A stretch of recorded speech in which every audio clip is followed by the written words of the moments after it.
lab works on gene therapies for neuromuscular disorders, and my talk will be on PPMO, exon skipping, as well as CRISPR-Cas9 gene editing technologies for treatment of muscular dystrophy. So DMD is a fatal, highly debilitating neuromuscular disease. It's the most common inherited myopathy in children. It is X-linked, so it affects males predominantly, 1 in 3,500 to 5,000 male births, and is caused by the loss of dystrophin protein. So dystrophin is integral for stabilization of the muscle membrane called the sarcolemma. And loss of dystrophin increases the fragility of the sarcolemma to sensitize it to contractile damage. And this leads to chronic cycles of myonecrosis and compensatory regeneration, together with persistent immune cell infiltration. And so over time, the muscle quality declines as a consequence of the extensive fibrosis, and this is irreversible. So affected boys typically present with delays in development of motor skills around the age of 2 or 3, and by the age of around 12 are wheelchair bound and succumb to the disease by around the age of 30. So majority of the mutations are inherited, but a small proportion can be caused by de novo mutations, and for this reason, genetic counseling alone cannot cure DMD. So DMD is the largest known human gene. It spans 2.3 megabases of DNA. And the isoform of interest, which is also the largest, is a 427 kilodalton protein. It's rod-shaped and has 79 exons. So in A, you can see the exonic structure of the DP427 isoform of DMD.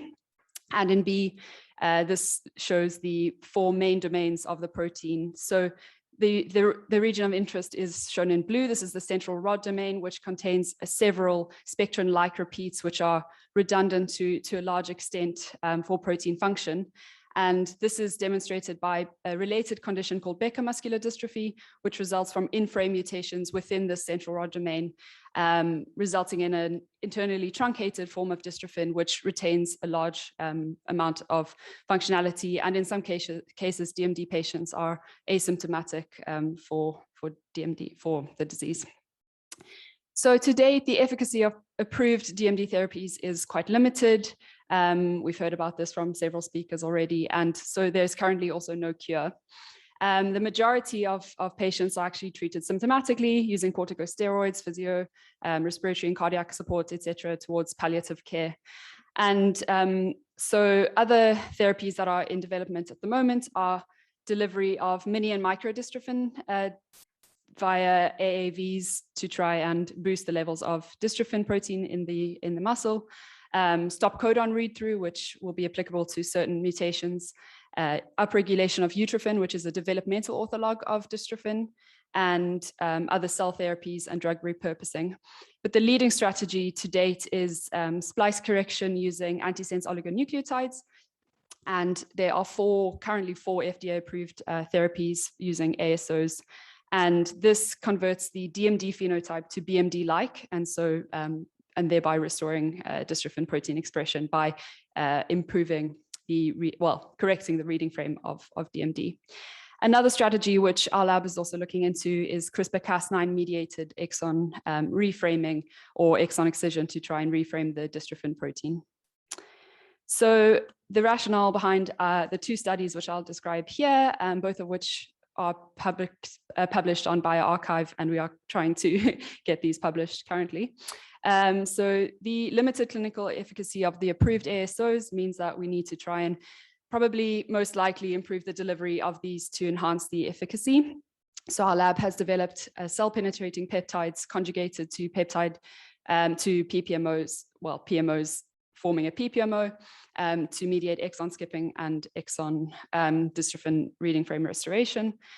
The requirement for lifelong repeat administration of these ASOs, however, is very costly, and of course relies also on the presence of the mRNA species, which there's been some discussion around whether certain mutations might mean that there are varying levels of mRNA actually present in the muscle to be treated using ASOs. If you don't have the mRNA, you can't correct using this strategy. So we're also looking into CRISPR-Cas9, which targets the DNA and will be a permanent means, single intervention for correction of DMD.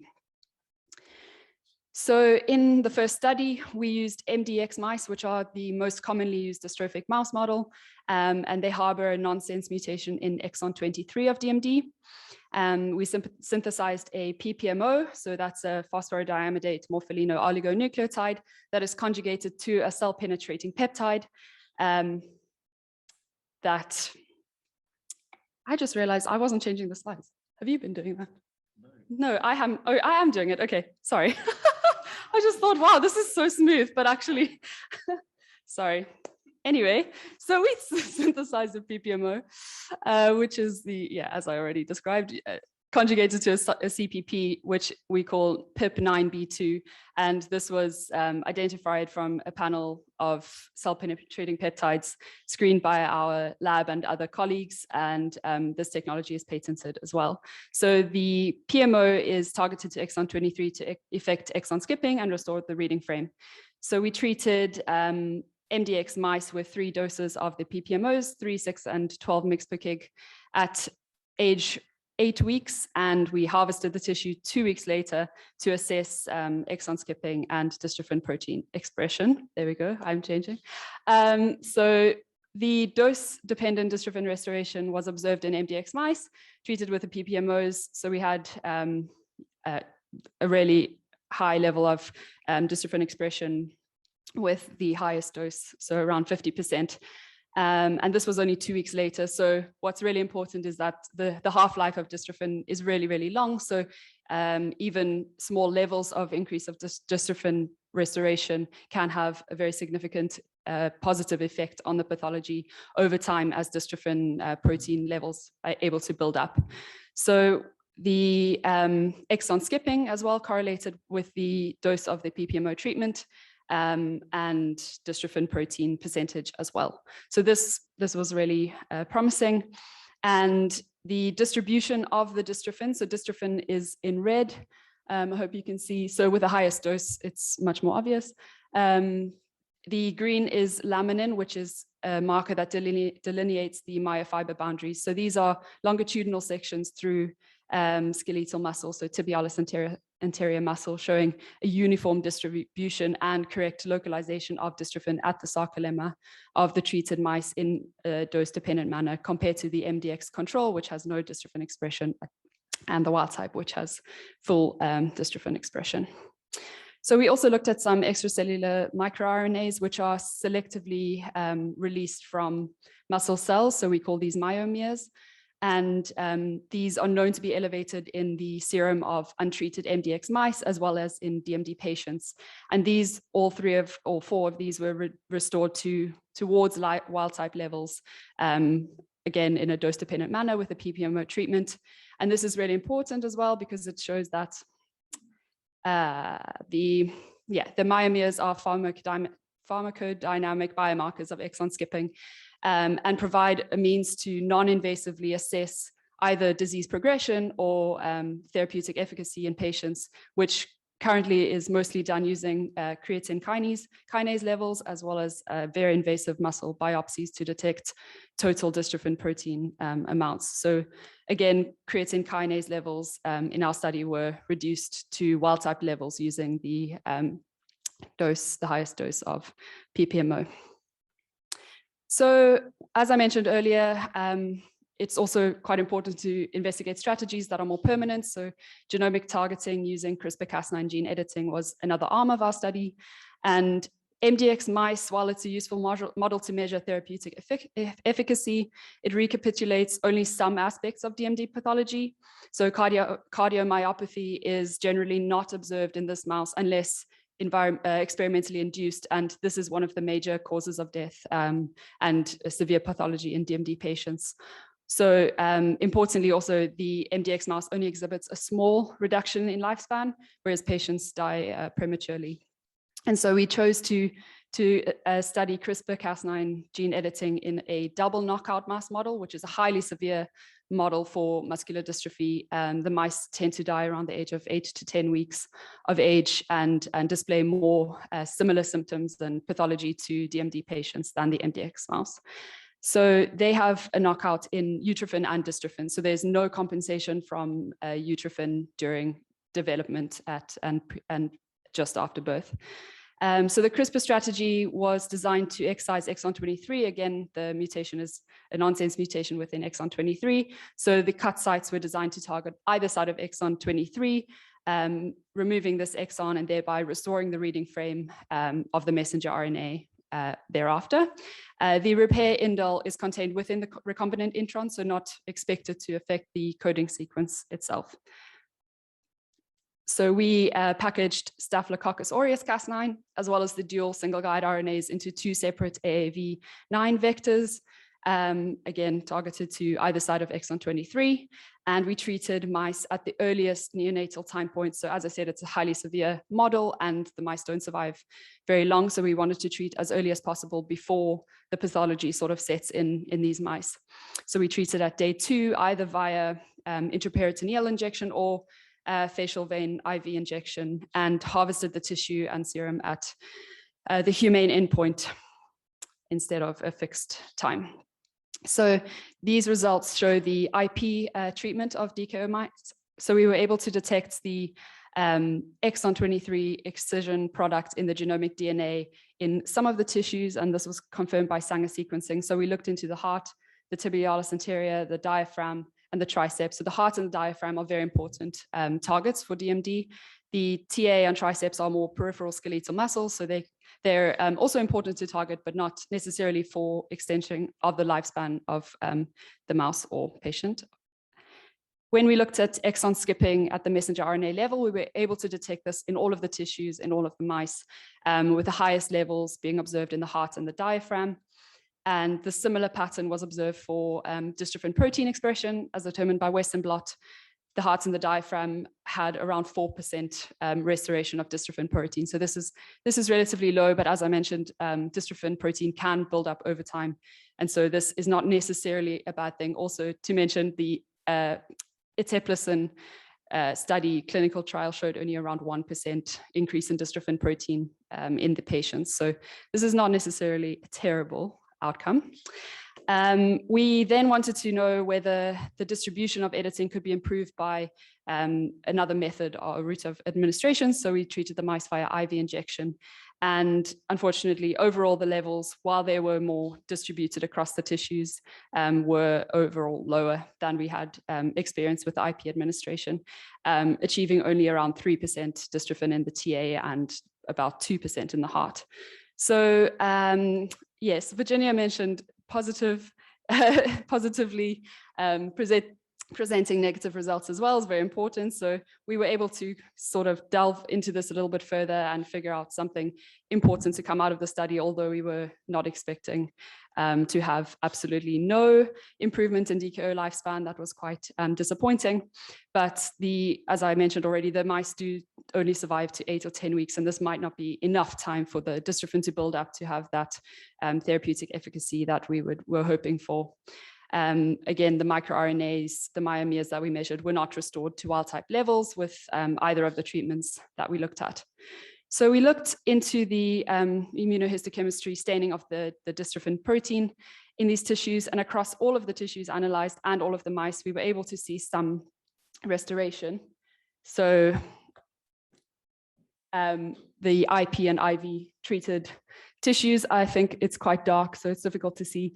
But these are cross sections through all of the tissues, and we saw what we thought was some dystrophin negative staining. So this is pointed out by the white arrows within dystrophin positive myofibers. And we wanted to look at this in a bit more closely. So we did longitudinal sections through the tibialis anterior muscles, and we saw this sort of patchy distribution of dystrophin staining. So regions that were dystrophin negative adjacent to dystrophin positive sections in the myofibers. So this is really important and sort of made us think, what about functional correction in mice? And are we looking at total dystrophin and not the quality and localization of the dystrophin across the entire myofiber? And so the patchy pattern is likely a consequence of the chimeric nature of the treated fibers, which contain both corrected as well as uncorrected or even non-targeted nuclei by the CRISPR therapy.